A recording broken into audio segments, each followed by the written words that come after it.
Selamat pagi Bapak Ibu semuanya, kawan-kawan yang menjadi calon P3K untuk pengangkatan pada tahun atau seleksi pada tahun 2023 ini, khususnya dari Jabatan Fungsional Kesehatan. Nah, kali ini saya akan membagikan informasi mengenai surat edaran dari Dirjen Tenaga Kesehatan yang bernomor HK0202F2181 tahun 2023 mengenai penjelasan atas surat edaran Dirjen Nakes nomor 1365 tahun 2023 tentang persyaratan kualifikasi pendidikan dan STR dalam rangka pengadaan P3K Jabatan Fungsional Kesehatan tahun 2023. Jadi, kalau kita melihat surat edaran sebelumnya yang seperti ini bernomor 1365, ini kan sudah seperti video sebelumnya sudah saya jelaskan bahwa ada surat edaran dari Dirjen Nakes tentang persyaratan pendidikan dan juga STR untuk jabatan-jabatan fungsional kesehatan P3K yang akan dilamar oleh Bapak Ibu semua kawan-kawan di tahun 2023 ini. Nah, contohnya seperti ini untuk surat edaran terdahulu. Jadi sudah ada kolom misalnya untuk jabatan fungsional apoteker itu kategorinya keahlian, harus kualifikasi pendidikannya harus profesi apoteker dan juga persyaratannya memiliki STR. Jadi ini contoh surat edaran terdahulu. Nah, yang akan saya jelaskan ini adalah penjelasan dari surat edaran ini, di mana dalam surat edaran terbaru ini menjelaskan adanya perubahan atau adanya rincian dari Pasienkes untuk kualifikasi pendidikan tertentu, karena tidak semua pendidikan itu harus diisi di semua Pasienkes. Nah, bisa kita saksikan di sini misalnya isi dari surat edaran ini terkait dengan surat edaran terdahulu. Jadi perlu diberi penjelasan lebih lanjut dalam isi suratnya ini. Nah, ini contoh isi suratnya dapat kawan-kawan baca.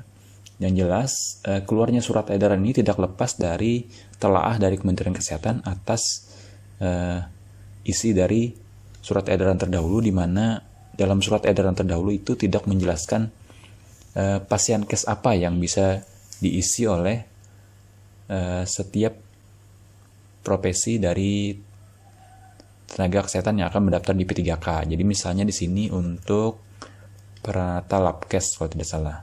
Coba kita lihat untuk Pranata Labkes. Ini untuk surat edaran terdahulu. Nah, ini Pranata Laboratorium. Pranata Laboratorium Kesehatan ini jenis kualifikasi pendidikannya sangat banyak.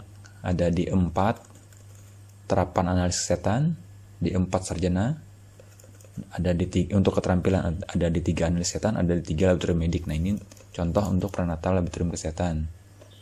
Lalu ada juga yang lainnya, di mana tidak hanya kualifikasi pendidikannya di bidang kesehatan, tapi juga ada yang di bidang umum. Nah, ini menyulitkan dari dalam prakteknya nanti jika diterima kualifikasi pendidikan yang bukan kesehatan tetapi mendaftar di Pasienkes yang dituju, ternyata kebutuhan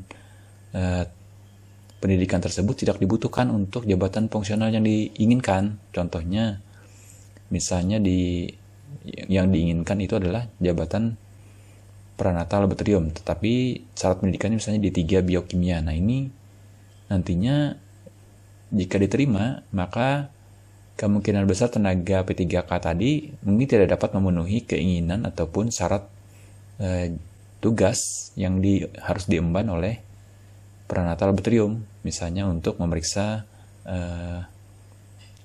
darah atau mengecekkan darah pasien misalnya. Jadi karena dia pendidikannya tidak pernah seperti itu, nanti akan menyulitkan. Nah, berdasarkan pertimbangan ini, Kementerian Kesehatan akhirnya mengelompokkan jenis Pasienkes apa saja yang bisa menerima jenis jabatan atau pendidikan tertentu. Nah, ini contoh surat edarannya. Mungkin kita baca saja di bagian isi. Misalnya di sini di kalimat paragraf ketiga, secara khusus terdapat jabatan fungsional kesehatan tertentu yang dapat disesuaikan dengan kebutuhan fasilitas kesehatan masing-masing instansi yang diatur sebagai berikut. Ini yang A, kualifikasi pendidikan pada kebutuhan atau formasi jabatan fungsional dokter, dokter gigi, dan dokter pendidik klinis disesuaikan dengan kebutuhan instansi. Ini yang A. Yang B, kualifikasi pendidikan pada kebutuhan atau formasi jabatan fungsional administrator kesehatan, jenjang ahli pertama di lingkungan Kementerian Kesehatan, disesuaikan dengan kebutuhan unit kerja, sedangkan kualifikasi pendidikan di instansi lainnya mengacu pada surat edaran. Nah ini untuk B, itu khusus untuk jabatan fungsional administrator kesehatan. Yang C, kualifikasi pendidikan pada kebutuhan atau formasi jabatan fungsional peranata laboratorium kesehatan dapat dipilih sesuai kebutuhan masing-masing instansi, mengacu pada kategorisasi fasilitas kesehatan sebagaimana terlampir dalam surat edaran ini. Nah ini contoh, rumah sakit A membutuhkan japung peranata laboratorium kesehatan dengan kualifikasi pendidikan D3 analis kesehatan. Nah ini contohnya. Terus D3 laboratorium medik dan S1 biologi. Sedangkan rumah sakit B sesuai kebutuhan dapat memilih kualifikasi pendidikan S1 mikrobiologi, S1 biomedik, D4 atau sarjana terapan analis kesehatan, dan D4 sarjana terapan peminatan jurusan program studi konsentrasi teknologi laboratorium medik. Jadi antara rumah sakit A dan rumah sakit B atau pasienkes itu dapat memilih kualifikasi pendidikan yang berbeda. Jadi tergantung kebutuhan dari jabatan fungsional yang akan diingini oleh pasienkes tersebut. Jadi jangan heran nanti jika Bapak Ibu melihat di SSJASN, misalnya untuk jabatan fungsional yang akan dilamar misalnya peranata laboratorium kesehatan. Kenapa di pasienkes A misalnya, atau di poskesmas A itu syarat pendidikannya hanya 2 buah misalnya, 2 jenis pendidikan. Tetapi di pasienkes B itu mensyaratkan bisa sampai 5 jenis pendidikan. Nah, jadi ini sesuai dengan kebutuhan dari masing-masing pasienkes, tentunya tidak keluar dari surat edaran yang terdahulu. Jadi pasienkes bisa memilih dari jenis pendidikan yang diingini untuk mengisi jabatan fungsional tersebut. Nah, untuk lampirannya bisa kita lihat seperti ini.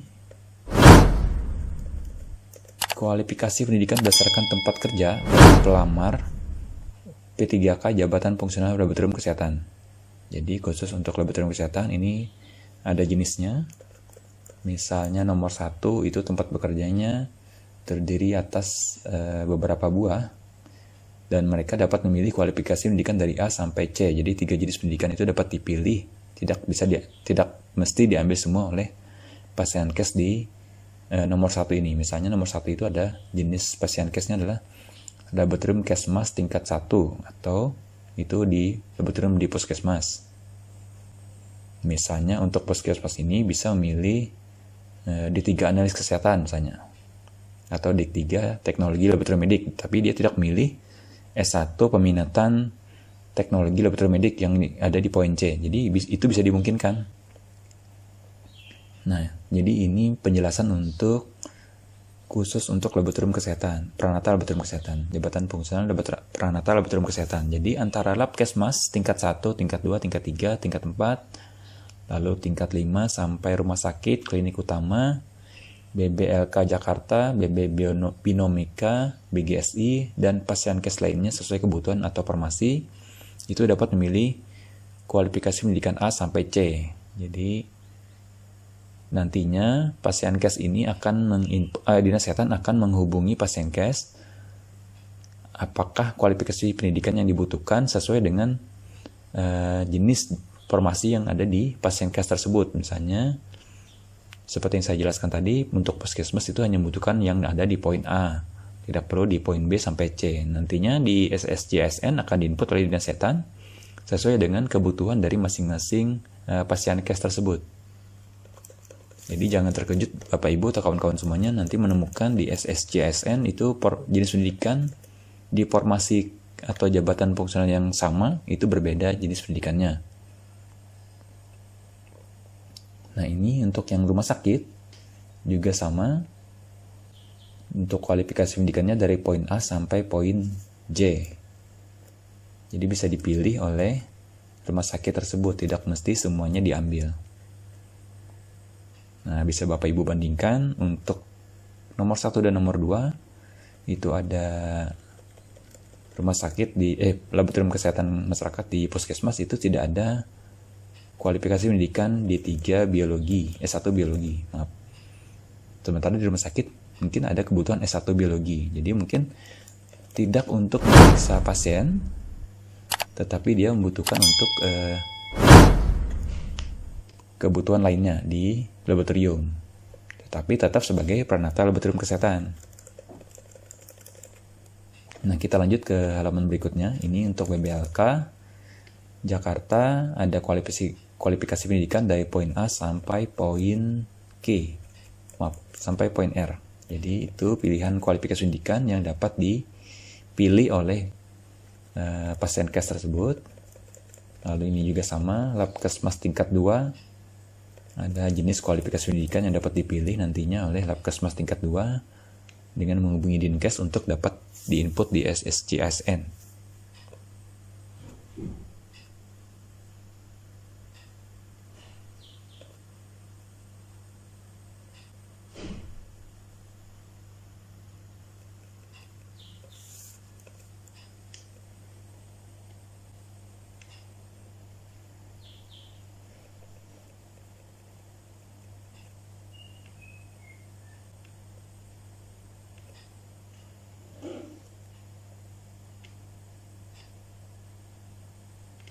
Nah, ini penjelasan dari masing-masing pasien case dengan juga kualifikasi pendidikan. Dapat Bapak Ibu atau kawan-kawan semuanya lihat.